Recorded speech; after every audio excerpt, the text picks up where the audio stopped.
Guys, nakikinig yung alaga natin, si Christopher. Nakikinig sa tita niya kung anong sinasabi. Nakipagmarites daw dito at umupo. Ay sa kanya daw ay tatagay na ayan si tito niya. Si Tito Enarly Jr. F.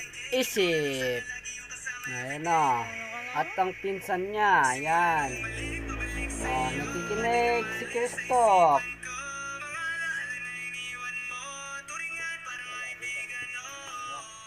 Sagin mo natin, ta.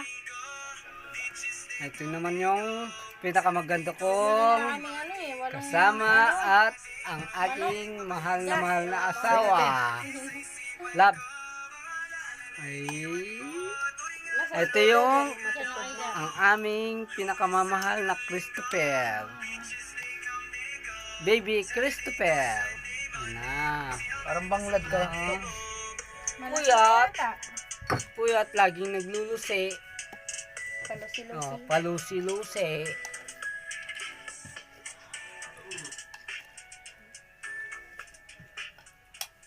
Ako yata yung Lasing na si Tito Banyok niya, oh. Tito Banyok, lasing na. mapungay na yung mata, hindi na sanay mag-inom. Sabi mo, Tap. Tito Banyok, lasing na. Tapos, ayo. Iyon na daw. Tatayo. Wala na. Huwag niya kasi tagayin, lalayo. Say na. Lalayo. Ano, pas ka na? Pas ka na? Iyon na. Ay. Wala na. Pas na daw siya, guys. Pas na daw siya. Pas na daw siya. Ayaw na. Opo, ulit yan. Ito na. Pag binigyan mo Ito. Yan na. ito. Ala. Pas na talaga. Pas na, guys. Pas na siya. Alisin na natin. Ito na. Dito na. Ayan, alak ko, no. May kanin pa. Ito. Ayan, hindi siya pas dyan.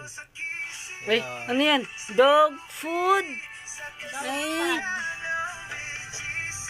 Ang ganda naman yan. Baby 180, Christoph. 1 kilo. Idang pinagkwenta ko, magdagdag kami sa pesos.